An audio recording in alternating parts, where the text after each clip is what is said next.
انا عندي بس مشكله مع المدام. عشان خلاص المشكله ديت انا متجوز بقالي داخل على 7 سنين. والعيال جم يا مصطفى، والعيال جم. لازم اسال. واد وبنت يا فندم. ربنا يخلي. ربنا يخليك. لو حسبت ال7 سنين اللي متجوزهم هتلاقي المدام قعدت سنه في البيت. من ال7 ما قعدتش سنه. والباقي عند ماما.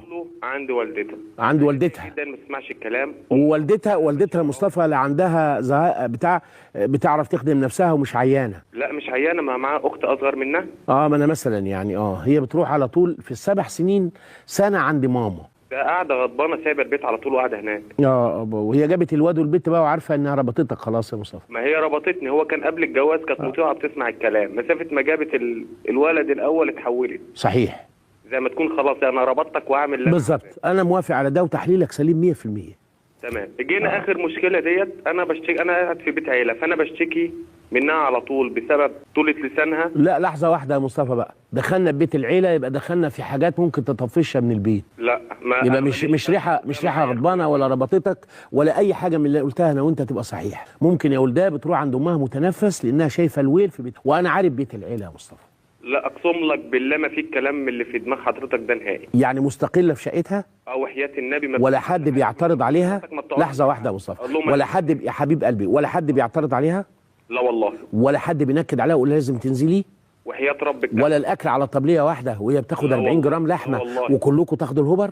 لا والله. وتغزوها. ولا مامتك عايشه يا مصطفى. مامتي عايشه وبتعاملها ولا لا بلاش المعامله خالص. ما المعامله يبقى لو هي قاعده مستقله مش هيبقى في معامله نهائي. لا صباح الخير يا طنط، صباح الخير يا ماما، صباح الخير يا حبيبتي وخلاص. ماما ما بتقولهاش انزلي اغسلي المواعين. لا لا لا لا نهائي. امال ايه اللي مخليها تفر بقى؟ ليها استنى فاضل نقطه. انت ما بتقعدش ال 24 ساعه مع العيله وتديها 3/4 ساعه؟ لا لا ما فيش الكلام دوت. انا اساسا شغلي من 7 الصبح برجع 8 9 بالليل. الله يعينك يا ولدي. ربنا يخليك. بعد ساعتين الثلاثه معاهم لو رحت مثلا لوالدي فبروح له احضر ورق حاجه للشغل. طيب. وبرجع على طول. وتنزل عند ماما تتعشى وتطلع تلاقيها عامله لك احلى طبق تقول لها اتعشيت عند ماما؟ لا والله ابدا. تاكل من ايديها؟ باكل من ايديها. وبتقعد معاها الوقت الكافي؟ لو جاي مثلا من شغلي بدري هقعد مثلا ساعتين. تمام طبعا. لا الشغل ده عباده، الشغل ده عباده واضطرار ما فيهوش فيه كلام، لكن انت مش باختيارك بتفضل بيت العيله انك تقعد وتشتكي وتفضحها وتقول على عيوبها وهي تاخد المردود الصبح من ماما او من بابا او من اخواتك او حاجه. لا لا يا مصطفى كده زعلتني الحقيقه، زعلتني منها كده، زعلتني منها ومن والدتها على لان هي كل حاجه بتقول لها لامها واختها. خلاص. فطبعا جينا مثلا قاعدين قعده الصبح ولا حاجه فبضطر ان انا اكلم. خلاص دلوقتي حضرتك اخر مشكله ما بينه وما بينها هي بقى لها مثلا داخله في 4 شهور عند اهلها. خلاص ال4 شهور. بتكلمها موبايل في ال4 شهور يا مصطفى؟ نعم. بتكلمها؟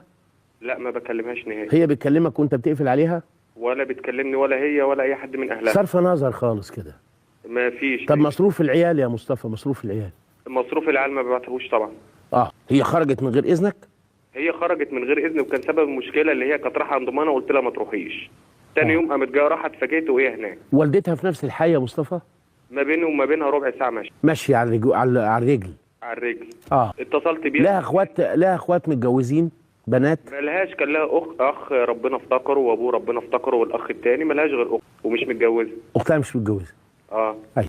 بس فحصل المشكله انا كان بقالي مثلا 15 يوم مستحمل منها كلامها والكلام ده كله، لا لدرجه ان هي جت في يوم لبنت صغيره بتقول لها ده هو مش قد كلمته. بابا مش قد كلمه خلاص. عندها كام سنه البنت؟ بنتي عندها 4 سنين. برضه تدرك. يعني وده وتتربى بقى البنت على ان بابا ده مش قد كلمته. فانا كانت الكلمه ايه يا مصطفى لو سمحت؟ كانت الكلمه ايه يا حبيبي؟ كانت الكلمه ايه؟ الولد بيعيط فبنتي شيل الولد، قلت لها لا نادي الماما والمطبخ تشيله. طيب. ثاني يوم الواد بيعيط فدخلت انا شيلته وخدت مني الواد. خليك قد كلمتك ما دام قلت مش هتشيله وما تشيلهوش نهائي. فسبت لها الواد ودخلت الاوضه الثانيه. شوفي يا بتنادي على بنتي شوفي بيقولوا كلمتهم ومش قد كلمتهم وبقول الكلمه وما يبقاش قدها. كده ثاني مره جايب حاجات فدخلت قمت جاي حاططها في الاوضه، يعني حادفها جنب في الجنب في الاوضه، هي محطوطه على الارض الحاجات اللي بجيبها. فقمت جاي جايبها قمت جاي حادفها على الارض. انت ما عندكش ذوق، انت قليل الذوق، انت ما تعرفش حاجه عن الذوق. وش كده. طبعا ما بقتش عارف انا بعمل ايه. هي مش خايفه انك وانت بتقول لها ما عندكش ذوق تيجي خابطها منزل سنانها ببقها؟ لا خبطت بيه. هي امناك يعني؟ لا حبيبي رد عليا، هي مامناك يعني؟ لا لا لا ولا هي ما يهمهاش تضربها او ما انا تضربهاش؟ مش هقدر امد ايدي عليه. هي عارفه هي عارفه انك ما تقدرش تمد ايدك عليها. فمطمنه. فاللي مطمن لواحد يهزقه. ايه الزمن الحلال ده؟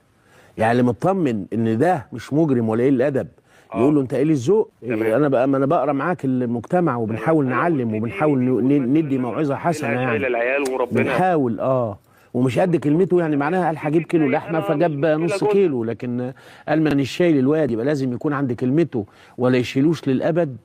دي افكارها. هي كانت مخطوبه قبلك يا مصطفى؟ لا ما كانش فيه خطوبه. متاكد؟ لا ما كانش فيه خطوبه. وللاسف اللي انا عانيت منه ان اتضح ان كانت الكلمه الاولانيه والاخرانيه في بيتهم من قبل مخطوبه كانت كلمه امها.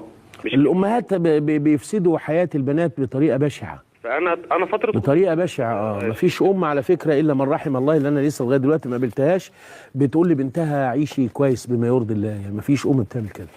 والادهى والامر ان البنات بتدافع عن امهاتها دفاع مستميت. لا ماما ما تعملش كده، ماما مش خربت بيتي، لا ده هو اللي دماغه بايظه. فاحنا في شقاق الحقيقه. ده انا بنبه وبقول ان ده اسمه الشقاق اللي بيننا اللي هيهد الجدر وهيخرب البيوت. هو الحقيقه التدخلات دي هي اللي هتخرب البيوت وهيخليها تندم وهتبقى مشكله. 3-4 شهور انا ابوس ايدك وايد امك ارجعي.